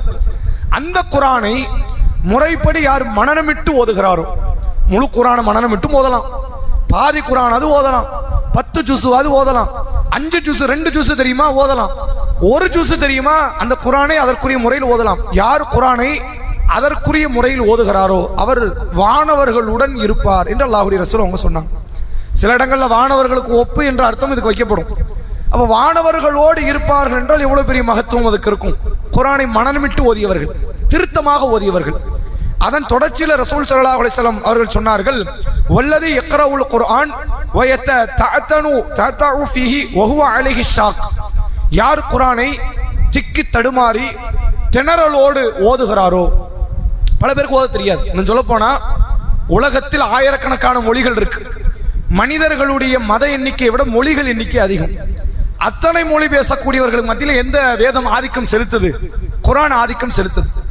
எல்லா மொழி பேசுறவனும் இந்த மொழி கத்துக்கன்னு சொல்ல முடியாது, அதுக்கு சாத்தியமும் கிடையாது. ரசூல் என்னைக்கா அரபு கத்துக்கங்கன்னு சொன்னாங்களா? கட்டாயப்படுத்தினாங்களா? கட்டாயப்படுத்தல. அப்ப சில பேருக்கு அரபு மொழி இலகுவ வந்துடும், பல பேருக்கு வராது, திக்கி தடுமாறி இருக்கும். பல பல உச்சரிப்பு இருக்குத, நீ என்னத்தை தலைகிறன்னு சொல்லி கொடுங்க, எனக்கு வராதுன்றாங்க. நானும் முயற்சி பண்றேன், எனக்கு வரல. ஐன் வராது, கைன் வராது, சுவாது வராது, லாது வராது, அந்த எழுத்து வராம நிற்கும். அது வரலங்கிறனால என்ன ஆகும்னு கேட்டா பல பேர் பயமுறுத்துவாங்க, இல்லை நீங்க குர்ஆன்லாம் ஓதாதீங்க, எழுத்தெல்லாம் பெரிய தப்பு, தப்பு வரனால என்ன பண்ணுவேன், அது பிழையாயிடும், குர்ஆனே படிக்காதீங்க, நல்லா இருப்பீன்னு சொல்லி விரட்டி விட்டுருவாங்க. அப்படி பண்ண மௌலவிமார்கள்லாம் உண்டு, அப்படி பண்ண ஹாஃபில்கள் உண்டு. ஏன்னா குர்ஆன் ஓதணும் எப்படி ஓதணும்? ரொம்ப அழகா இருக்கணும், திருத்தமா இருக்கணும், திருத்தம் இல்லைன்னா ஓதாதீங்கன்னு பயமுறுத்திடுவாங்க. அப்படி கிடையாது, எல்லாருமே ஓதணும். எனக்கு அந்த எழுத்து திருத்தம் வரல, பிரச்சனை இல்லை, அல்லாஹ் உங்களுக்கு இதைத்தான் நாடி இருக்கிற ஓதுங்கன்னு இஸ்லாம் சொல்லுது. எழுத்து திருத்தம் இல்லைன்னா என்ன பண்ணுங்க, குர்ஆன் ஓதுறது விட்டுறக்கூடாது. எனக்கு இதை தான் நாடி இருக்கிறான், நான் முயற்சி பண்ணிக்கிட்டே இருப்போம், மவுத் வரைக்கும் முயற்சி பண்ணுவோமே, தப்பு கிடையாது. மவுத்து வரைக்கும் முயற்சி பண்றான்னு ஏன் முயற்சி பண்ண நல்லா கேட்க போறானா? குர்ஆனை ஏன் எடுத்து படிச்சா நல்லா கேட்க போறான்னு கேட்க போறது இல்லை. ரசூலுல்லாஹ் அவங்களுக்கான சிறப்பா சொல்றாங்க, இவங்க தான் தாழ்வு மனப்பான்ல குர்ஆனை விடுவாங்க. மற்றவங்க நல்லா ஓதுறாங்க, நம்மளால ஓத முடியல, நம்ம குர்ஆனை விட்டுருவோம். ரசூலுல்லாஹ் சொன்னாங்க, உனக்கு தான் 2 கூலினாங்க, ஃபலஹு அஜ்ரான். 2 கூலி பெறக்கூடியவங்க யாரு தெரியுமா? இவங்க தான். உச்சரிப்பு தெளிவு இருக்காது, ஓத தெரியாது, வார்த்தையில தடுமாற்றம் வரும், ஒரு வரியை தாண்டறதுக்கு 1 மணி நேரம் ஆகும். இப்படி இடத்துல இருக்கிறீங்களா, நீங்க குர்ஆனை படிங்க, அவர்கள் பெறுகிற கூலியை விட 2 மடங்கு கூலி நீங்க பெறலாம். ஏன்னா அவன் சிரமமே இல்லாம 10 பக்கத்தை முடிச்சுட்டு போயிட்டான், நீ சிரமத்தோட ஒரு பக்கத்தை உட்கார்ந்து முக்கிக்கிட்டு இருக்கிற. கஷ்டப்பட்டுக்கிட்டு இருக்கிற, முடியவே இல்லைங்கிற மாதிரி இருக்கிற, உனக்கு தான் 2 கூலி என்று அல்லாஹ்வுடைய ரசூல் அவர்கள் சொல்லி தந்த செய்தியை சஹீஹ் முஸ்லிமினுடைய 1329வது நபிமொழியாக நம்மால் பார்க்க முடிகிறது. அதே போன்று அல்லாஹ்வுடைய ரசூல் அவர்கள் சொல்லி தந்த இன்னொரு முக்கியமான ஒரு செய்தி நீங்கள் பார்க்கலாம். அதாவது குர்ஆனை பொறுத்தவரை அதை ஓதக்கூடியவர்கள் ஓதாதவர்கள் ரசூலா தரம் பிரிக்கிறாங்க. குர்ஆன் இருக்குல்ல, ஓதுபவர்கள் முஸ்லிம்களும் உண்டு, ஓதாத முஸ்லிம்களும் உண்டு. இப்ப நிறைய பேருங்க இருக்கலாம், பல மார்க்க சட்டம் கூட உங்களுக்கு தெரியும், தலாக்கை பத்தி, ஹுலாவை பத்தி, ஹலால் ஹராமை பத்திலாம் பேசணும்னு நிறைய பேர் பேசுவாங்க. ஆனா இன்ன வரைக்கும் குர்ஆனை திறந்து கூட பார்க்காத நபர்களும் இருப்பாங்களா இல்லையா? கண்டிப்பா இருப்பாங்க. அப்ப எப்படி நம்ம மார்க்க சட்டம்லாம் தெரிஞ்சது? இல்ல புத்தகம்லாம் தமிழ் புத்தகம் படிச்சோ அல்லது மார்க்க சொற்பொழிவுகளை கேட்டோ அந்த செய்திகள் தெரியும் என்ற இடத்தில் கூட பல நபர்கள் உண்டு. அப்ப குர்ஆனை ஓதுகிற முஸ்லிம்கள் ஓதாத முஸ்லிம்கள் இஸ்லாம் தரம் பிரிக்குது. ரசூல் ஸல்லல்லாஹு அலைஹி வஸல்லம் அவர்கள் சொன்னார்கள், குர்ஆனை ஓதுகிற நல்ல ஈமான் கொண்ட அடியாருக்கான உதாரணம் எலுமிச்சை பழத்தை போன்றவர். அவர் யாருக்கு ஒப்பு? எலுமிச்சை பழம். அதனுடைய வாசனை அழகா இருக்கும், சுவையும் அழகா இருக்கும். யாருமே அதை வெறுக்கவே மாட்டாங்க. அந்த பழம் வந்து வெறுக்கிற பழமா? வெறுக்க மாட்டாங்க. சில பேருக்குலாம் சில பழம் பிடிக்காது, அப்படியான நிலையில இந்த இருக்காது. அப்ப எலுமிச்சை பழம் அதனுடைய வாசனையும் அழகா இருக்கும், அதனுடைய சுவையும் அழகா இருக்கும். அப்படிப்பட்ட பழத்திற்கு ஒப்பானவர் குர்ஆனை படிக்கிற நல்ல முஸ்லீம். நாங்க ஒருவேளை நீங்க நல்ல மனிதரா இருக்கிறீங்க, ஹலால் ஹராமை பேணுகிறீர்கள், குர்ஆனை நீங்க படிக்கல என்றால் நீங்கள் எலுமிச்சை பழத்திற்கு ஒப்பானவர். அதுக்கு வாசனையும் இருக்காது. அதாவது பேரிச்சம்பழம் ரசூலுல்லாஹ் சொல்றாங்க, குர்ஆனை படிக்கவில்லை ஆனால் அதன்படி நடப்பார், ஹலால் ஹராமை பேணிக் கொள்வார், வழிபாட்டில் ஆர்வம் காட்டுவார், நல்ல முஸ்லிமாக இருப்பார், குர்ஆன் படிக்க மாட்டார். இவர் பேரிச்சம்பழத்திற்கு ஒப்பானவர் நாங்க ரசூலுல்லாஹ். அதுக்கு என்ன கிடையாது? வாசனை கிடையாது, ஆனால் சுவை நல்லா இருக்கும், சுவை நல்ல தித்திப்பா இருக்கும், சாப்பிட்றது நல்லா அழகா அருமையா இருக்கும். அப்படிப்பட்ட நபரை போன்றவர் தான் இது. ஒரு பொருளை பொறுத்த வரைக்கும் வாசனை இருந்தால் தான் நெருங்குவாங்க, வாசனை இல்லைன்னா நெருங்க மாட்டாங்க. ரசூலுல்லாஹ் ஏன் 2 தரம் பிரிக்கிறாங்க தெரியுதா? நெருக்கம் என்று பெறுவதாக இருந்தால் வாசனை இருக்கணும், அந்த வாசனை தான் அந்த பொருள் பக்கம் நெருக்கத்தை கொண்டு வரும். பேரிச்சம்பழம் சத்துன்னு தெரிஞ்சால் தான் நெருங்குறோமே தவிர சத்து இல்லைன்னு இருந்துச்சுன்னா நம்ம யாராவது அங்கே நெருங்கி இருப்போமா? நெருங்கி இருக்க மாட்டோம். மார்க்கத்தோட சில இடத்துல பேரிச்சம்பழம் ஒப்பிட்டு பேசப்படுது, நம்ம பேரிச்சம்பழத்தை நெருங்கணும், இல்லை பேரிச்சம்பழத்தை நெருங்கி இருப்போமா? வாசனை தான் ஒரு பொருளை நெருக்கத்தில் கொண்டு வரும், பிறகு அதை பயன்படுத்த வைக்கும். நீங்கள் வாசனை உள்ள முஸ்லீமாக இருக்கணும்னா நீங்க குர்ஆனை ஓதுங்க. வாசனை அற்ற முஸ்லீமாக நீங்கள் இருக்க வேண்டும் என்றால் நீங்க என்ன செய்ய வேண்டியதில்லை? குர்ஆனை ஓத வேண்டியதில்லை. ரசூலுல்லாஹ் சொல்லி தராங்க. அப்ப இந்த குர்ஆனை நீங்கள் படிப்பது அது உங்களை ரம்மியம் மிக்க முஸ்லீமாக மாற்றும் என்று அல்லாஹ்வுடைய திருத்தூதர் அவர்கள் சொன்ன செய்தியை நம்மால் பார்க்க முடிகிறது. எனவே குர்ஆனை பொறுத்தவரை அதிகமான ஒரு தொடர்பை நாம் ஏற்படுத்திக் கொள்ள வேண்டும் என்பதை இந்த செய்தி சொல்கிறது. இந்த குர்ஆன்ல பர்டிகுலரா சில வசனங்களையோ சில சூறாக்களையோ இஸ்லாம் சிறப்பித்து பேசுது. நமக்கு முழு குர்ஆன் படிக்க முடியாது. அப்படி இடத்துல சில பேர் இருக்கலாம், வயது முதுமைக்கு நான் வந்துட்டேன், இனிமேல் என்ன ஆகாது, எனக்கு கண்ணு புலப்படாது, அப்படியான இடத்துல நான் இருந்தால் நான் என்ன செய்வது? அப்படியான நபர்கள் இருப்பாங்க. ஒரு சில பேர் வந்து என்னன்னா ஓதுவதற்கான அந்த தாக்கத்தில்லாதவர்களாக இருப்பாங்க. அவர்களுக்கு இஸ்லாம் சொல்லும், முழு குர்ஆனை படிக்காதீங்க, இந்த குர்ஆன்ல ஒரு சில சிறுக இடங்கள் இருக்கு, அந்த இடத்தை தேர்வு செஞ்சு படிங்க, நீங்க என்ன செய்யலாம்? அல்லாஹ் கிட்ட பிரம்மாண்டமான நன்மைகளை பெற்றுக்கொள்ளலாம் என்று வழிகாட்டு. அப்படி அல்லாஹ்வுடைய ரசூல் அவர்கள் சொன்ன செய்தி சுனன் நசையில பதிவு செய்யப்பட்டிருக்கிறது. ஆயத்துல் குர்சி என்கிற வசனம். இந்த வசனத்திற்கான பேரே ஆயத்துல் குர்சி தான் ரசூல் அறிமுகப்படுத்துறாங்க.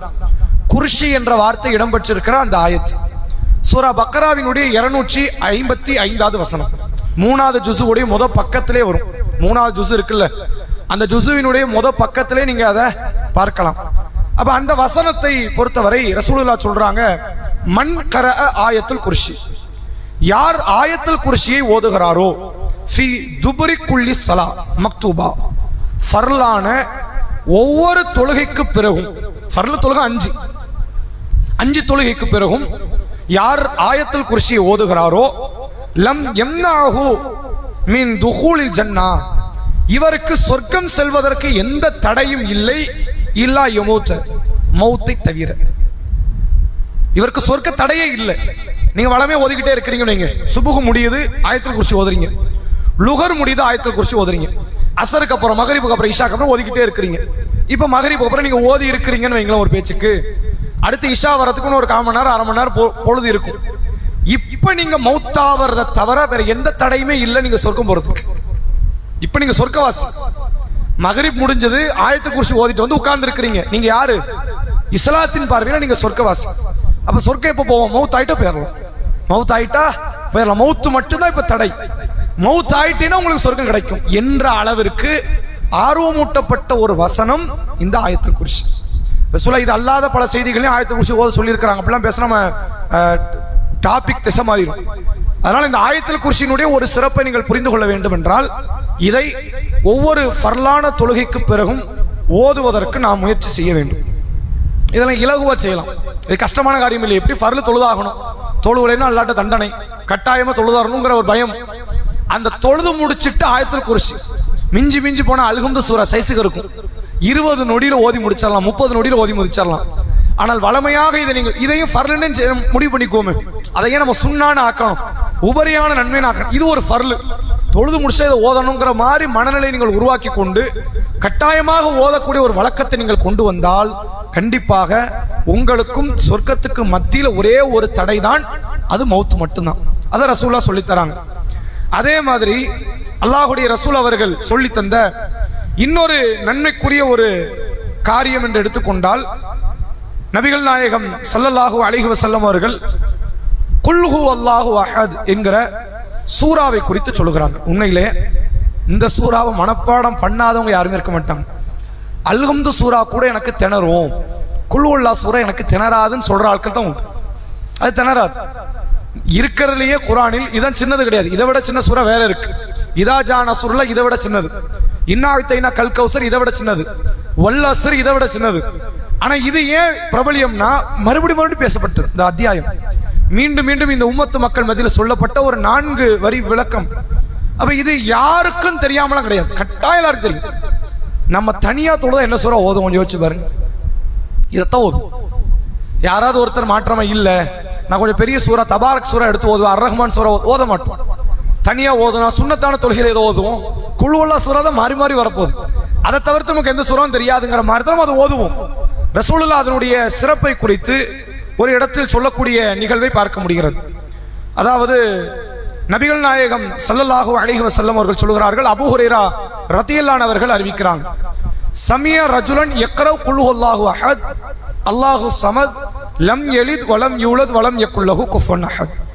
ஒரு நபர் ரசூலுல்லாஹ்வுடைய முன்னிலையில் குல் ஹுவல்லாஹ் சூராவை ஓதுவதை ரசூலுல்லாஹ் கேட்டார்கள். இது அபூ ஹுரைரா அறிவிக்கிறாங்க.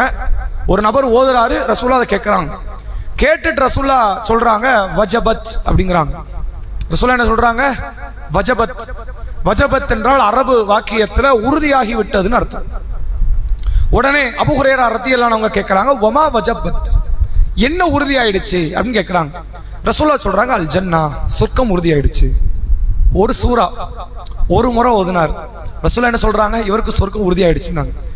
எவ்வளவு இலகுவாக அல்லாஹ்விடத்தில் இதெல்லாம் நன்மைக்குரிய ஒரு காரியம். இதை யாராவது இதை என்னால் செய்ய முடியாதுங்கிற இடத்துல யார் இருக்கிறா? வாய்களுக்கு வேலை கொடுக்கிற மாதிரி நமக்கு ஒர்க் எதுவுமே இல்லையே. கடைகளில் இருந்தா, வீட்டு வேலைகளை பார்த்தால், டிரைவராக இருந்தா, வேற ஏதோ ஒரு வேலை செய்யறோம், வாய்க்குமா வேலை கொடுத்துக்கிட்டு இருப்போம், வேலை கொடுக்க மாட்டோம். அழகா ஓதலாம். இது ஓனரை திட்ட தெரிஞ்ச நமக்கு, அல்லது குடும்பத்தை படிப்பதற்கு தெரிந்த நமக்கு, அல்லது பாடலை பாட தெரிந்த நமக்கு, இன்ன பிற வீணான கருத்துக்களை பேச தெரிந்த நமக்கு இந்த சூறா அழகா ஓதலாம். ரசூலுல்லாஹ் முன்னாடி அந்த நபி தோழர் ஒரு முறை ஓதுறாரு. ரசூலுல்லாஹ் சொல்றாங்க இவருக்கு சொர்க்கம் உறுதியாயிடுச்சு என்று சொல்வதில் இருந்து மிக இலகுவாக இதன் மூலமாக அல்லாஹ்விடத்தில் நன்மைகளை தட்டி பறித்து விடலாம் என்பதை நம்மால் புரிந்து கொள்ள முடிகிறது. அதே மாதிரி இதே குல் ஹுவல்லாஹ் சூரா தொடர்பாக வரக்கூடிய இன்னொரு செய்தியை நீங்கள் பார்க்கலாம். ரசூலுல்லாஹ் ஒரு போர் படை ஒன்றை அனுப்பி வைக்கிறாங்க. நபி அவர்கள் காலத்தில் ஏராளமாக யுத்த காலம் நடந்துச்சு. கிட்டத்தட்ட 19 யுத்தம் நடந்தது. 19லுமே ரசூலுல்லாஹ் கலந்துக்கிட்டாங்களான்னு கேட்ட கலந்துக்கல. எந்த யுத்த காலத்தில் நம்ம பங்கு பெறுவது அவசியம், தேவை அப்படிங்கிற ரசூலுல்லாஹ் பார்ப்பாங்க. அப்படி தேவைன்னு வரும்போது ரசூலுல்லாஹ் அங்கே போயிடுவாங்க. இல்லை இங்கே நம்ம தேவை இல்லை அப்படின்னா சஹாபாக்களை அனுப்பி வைப்பாங்க. அப்படி அனுப்பி வச்ச ஒரு யுத்த காலத்தில் ஒருவரை நபி அவர்கள் அமீராக நியமனம் செய்கிறாங்க.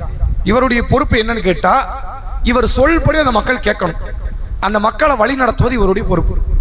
போயிட்டு வர்ற வரைக்கும் தொழுகைக்கான நேரத்தில் தொலை வைக்கக்கூடிய இடத்தில் இந்த அமீர் இருப்பார். அதுதான் அவருடைய வேலை. அப்போ அந்த அமீர் ஒருவேளை வேற யாருக்காவது அனுமதி கொடுத்தா மற்றவங்க தொழலாம்.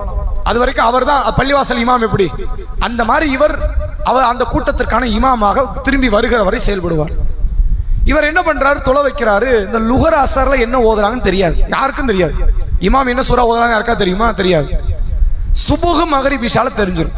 ஆரம்ப 2 ரக்காயத்துல இமாம் என்ன துணை சூரா ஓதுறாரு, ஏன்னா அதை கேட்கறதா நம்ம வேலையை. பின்னாடி நிக்கிற நம்முடைய வேலை என்ன?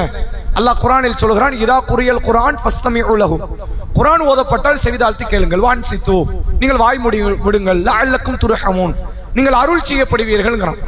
இமாம் தொழுகையில குர்ஆனை ஓதுறாருன்னா வாயை மூடிடணும். தொழுகையில நிக்கிற நாம அப்போ 3 வக்து தொழுகை அவர் தொலை வைக்கிறாரு.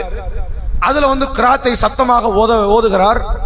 அல்ஹம்து சூராவை ஓதி, ஒரு துணை சூறாவை ஓதி, ஒரு குல்ஹுல்லா சூறாவை ஓதிட்டு ருக்குக்கு போறார். இது எப்பமோ ஒரு முறை செய்யல, ஒவ்வொரு முறை செய்யறார். ஒவ்வொரு ரக்காயத்துக்கு செய்யறார், ஒவ்வொரு நாளுக்கும் செய்யறார், ஒவ்வொரு வக்துக்கும் செய்யறார். லுஹர் அசர்ல சப்தம் கேட்கல, கேட்டிருந்தா அதுவும் கூட அதுதான் ஓதி இருப்பார், வேற எதுவும் இருந்திருக்காது. இதைத்தான் ஓதி இருக்க வாய்ப்பு இருக்கு. அப்ப மறுபடியும் இதே சூறாவை ஓதுறார். சஹாபாக்களுக்கு ஒரு பெரிய ஆச்சரியத்தோட கூட ஒரு சந்தேகம், இதை ஏன் திரும்ப திரும்ப ஓதுறாரு? அவர் தனியா ஓதிட்டு போட்டோம், பிரச்சனை இல்லை. தொழுகையில ஓதுறாரு, இமாமா நின்றுட்டு ஓதுறாரு, மறுபடியும் ஓதிக்கிட்டு இருக்கிறார். யாரும் அந்த சூறாமலை எரிச்சப்பட போறது இல்லை, அது எரிச்சப்படக்கூடிய வார்த்தைகளும் கிடையாது. அவங்களுக்கு என்னென்ன சந்தேகம், இது மார்க்கத்தில் ஒரு புதுமையா மாறிடுமோன்னு ஒரு சந்தேகம். அந்த போர் படை திரும்பி ஊருக்கு வராங்க. வந்த உடனே ரசூலுல்லாஹ் கம்ப்ளைண்ட் எடுத்து வச்சுட்டாங்க. அல்லாஹ்வுடைய தூதரே, வந்த அமீர் நல்ல மனுஷன், அதெல்லாம் எந்த பிரச்சனையும் இல்லை, எப்படி வழி நடத்தினார், தொலை வச்சார். ஒவ்வொரு ரக்காயத்து முடியும் போது ருக்கு போகும்போது என்ன, துணை சூறா ஓதி ருக்கு போகணும். அது 1 ஓதலாம் 10 ஓதலாம், தப்பு கிடையாது. மார்க்கத்தில் என்ன கிடையாது, துணை சூறாக்கள் பின்னாடி இருக்கிற மக்களை கருத்துல வச்சு 10 ஓதலாம், 100 ஓதலாம், 1 ஓதலாம். மக்கள் அனுமதிச்சா அது மார்க்கம் அனுமதி கொடுக்கிற ஒரு காரியம். அவர் துணை சூறா எத்தனை ஓதினாருங்கிறது இப்ப பிரச்சனை இல்லை. ஒரே சூறாவை மறுபடியும் ஓடி இருக்காரு. துணை சூறாக்கள்ல குல்ஹுல்லா சூறாவை மீண்டும் ஓதுகிறார் என்று ரசூலுல்லாஹ்ட்ட அந்த நபித்தோழர் குறித்து கம்ப்ளைண்ட். அப்ப அல்லாஹ்வுடைய ரசூல் அவங்க கேட்டு விடுறாங்க, அந்த நபித்தோழரை போய் சந்தித்து எதற்காக வேண்டி இவ்வாறு அவர் செய்தார், அவருக்கு ஏதாவது ரீசன் இருக்கும்ல. ரசூலுல்லாஹ் சில காரியத்தை புதுமையான நிகழ்வை பார்த்தாங்கன்னா முதல்ல ரீசன் கேட்பாங்க, ஏன் செஞ்சீங்க, என்ன காரணம், உங்களை இது தூண்டியது எது?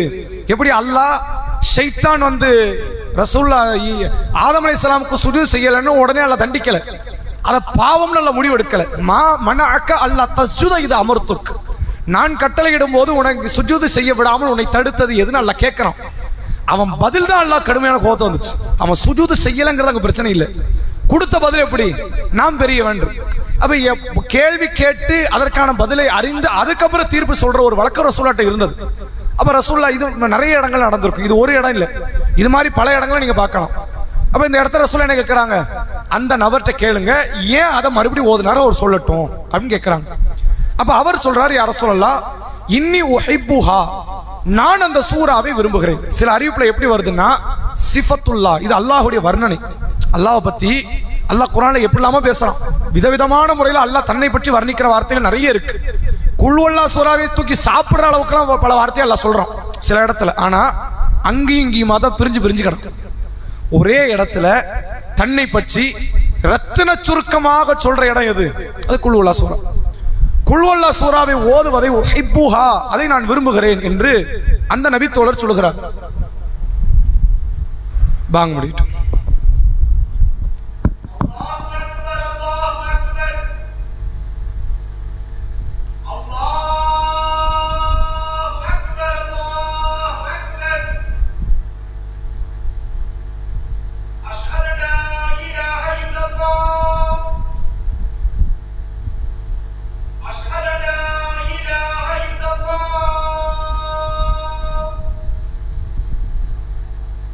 أشهد أن محمدا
அப்ப அந்த நபித்தோழர் சொல்கிறார், அல்லாஹுடைய தூதரே, உஹிப்புஹா, நான் அந்த சூராவை நேசிக்கிறேன்.